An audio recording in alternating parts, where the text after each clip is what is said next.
করে ফিরেছেন। তারপরে পরের দিন 24 তারিখ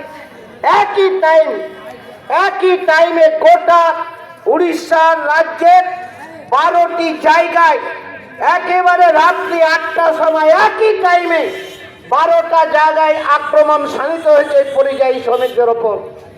12টা জায়গায় আক্রমণ হয়েছে, বাকিরা আহত হয়েছে, আর একজন নিহত হয়েছে জুয়েল রানা। একই টাইমে 24শে ডিসেম্বর থেকে শুরু হয়েছে। একেবারে কলকাতায় বসে বোঝাপড়া করে এই পশ্চিমবাংলায় যে সরকারটা চলছে, এই সরকারের হাল ভালো নেই। এই রাজ্যে তার জন্য প্রয়োজন পশ্চিমবাংলাতে 1 কোটি বেশি পরিযায়ী শ্রমিক আছে, তার পরিবার সদস্যরা আছে, আত্মীয় স্বজন ছেড়ে তারা ওপার বাংলা বিভিন্ন জায়গায় যাচ্ছে। আমরা যেমন নিন্দা করি, ধিক্কার জানাচ্ছি যারা এই জীবন্ত দেহগুলোকে নিহত করে খুন করে বাড়ি পৌঁছাচ্ছে, আমরা তেমনি ধিক্কার জানাই ওপার বাংলার যিনি শ্রমিককে খুন করলেন জামাতি দীপু দাস। সেই দীপু দাসকে যারা খুন করেছেন, পদোন্নতি হওয়ার কথা সেই গার্মেন্ট কারখানায়, তাদের প্রতিযোগিতা ছিল, মানসিক নিজেদের দ্বন্দ্ব ছিল, তার হঠাৎ করে পদোন্নতি হবে এটাকে সহ্য করতে না পেরে একেবারে পরিকল্পিতভাবে দীপু দাসকে খুন করলো। ওপার বাংলার যেমন জামাতিরা পরিকল্পিতভাবে খুন করেছেন প্রতিহিংসায় তার পদোন্নতি আটকাবার জন্য, আর পশ্চিম বাংলা ভারতবর্ষের মাটিতে যারা খুন করছেন, এই উভয় দায় ধিক্কার জানাচ্ছি। আমরা ওয়েস্ট বেঙ্গল মাইগ্রান ওয়ার্কার্স ইউনিয়ন পরিষ্কারভাবে এই সরকারকে বলতে চাই, ভাই কাজ দাও।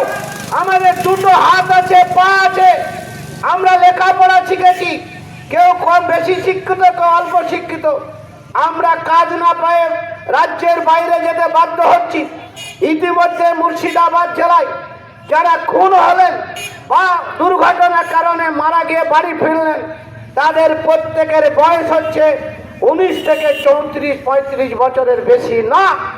এই অল্প বয়সের ছেলে মেয়েদের তাদের পরিবারের কাউরির একজন, কাউরির দুজন, কাউরির 3 জন সন্তানের মা বাবা, বৃদ্ধ বাবা মা। আপনি চলে যান আলাউদ্দিন শেখ, যে তাতলাপাড়া বেলনার বৃদ্ধ মা, কথা বেরাচ্ছে না, প্যারালাইসিস বাবা নেকবাস শেখ, কথা বলতে পারছে না, কথা বেরাচ্ছে না, অসুস্থ। আর একজন ছেলে, তার 2 ছেলে 4 কন্যা, আর একটি ছেলে আরব দেশে 1 মাস হলো সে গেছে আরবে কাজ করতে গেছে উপার্জনের জন্য। আর এই ছোট ছেলে আলাউদ্দিন 3রা জানুয়ারি সে কাজে গেছিল ঝাড়খণ্ডে। কি অপরাধ?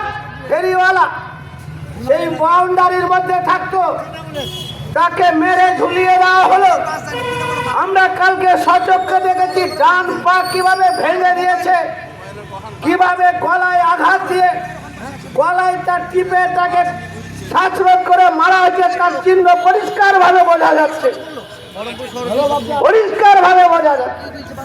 এই গতকাল বিহারের হাজিগঞ্জে আরেকজন পরিযায়ী শ্রমিক আক্রমণ করা হলো। একেবারে উগ্র হিন্দুত্বের নামে যা হচ্ছে, সব হিন্দু অপরাধী না, সামান্য যারা আরএসএস তারা পরিচালিত। একটাই মালিক, 2টো দোকানদার। আমরা ভালো করে জানি যে আরএসএস নাগপুর থেকে তারা চালাচ্ছে, একটাই মালিক। একটা দোকান হচ্ছে মালিক হচ্ছেন বিজেপি, আর একটা দোকান হচ্ছেন তৃণমূল। এই 2টো দোকানের একই মালিক। যা লাভ হচ্ছে ওই ভাস বাঁকড়া একই জায়গাতে ভাগ বাটরা হচ্ছে নাগপুরে, সেখান থেকে বোঝাপড়া হচ্ছে। বুঝতে আমাদের কোনো অসুবিধা নেই যে গত 23শে ডিসেম্বর মহান ভগবান কলকাতায় সভা করলেন আরএসএস নেতা কর্মীদের সঙ্গে। তারপরের দিন থেকে আক্রমণ শুরু হলো। আর তার আগে আক্রমণ হয়েছে কবে?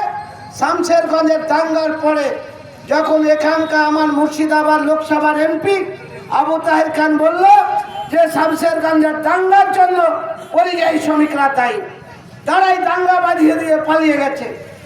আমরা যেমন হরচন্দ্র দাস তার ছেলের মৃত্যুর জন্য লড়াই সংগ্রাম করে আমরাই প্রথম, যখন বিজেপি আর তৃণমূল দাঙ্গা করতে ব্যস্ত, আমাদের গণ আন্দোলনের নেতা বামপন্থী লাল ঝান্ডার লোকেরা প্রথম পৌঁছে গিয়েছিল সেই পরিবারে এবং এলাকায় মানুষকে শান্ত করবার জন্য পাশে দাঁড়িয়েছে।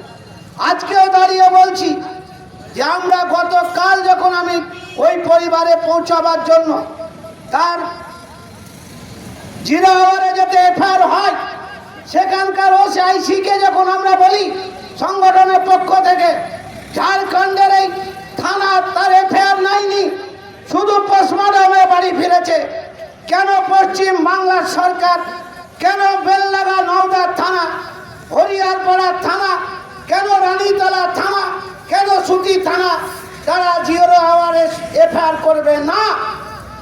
আমরা জোরালো দাবি করি।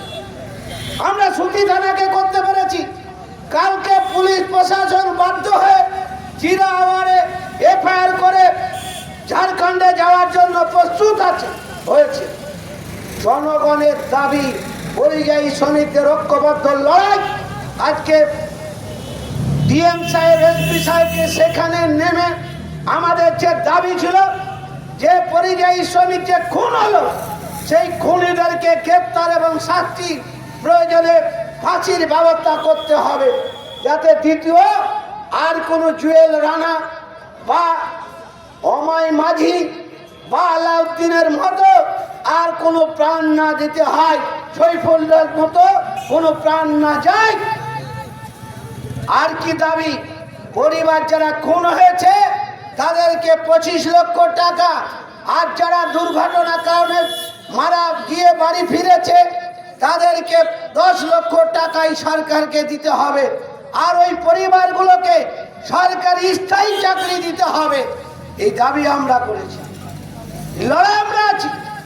আমরা বলেছি এদের নিরাপত্তা দেওয়ার জন্য পরিচিতি পত্র হেললেস কালকে পারে না, প্রশাসন পেরেছে।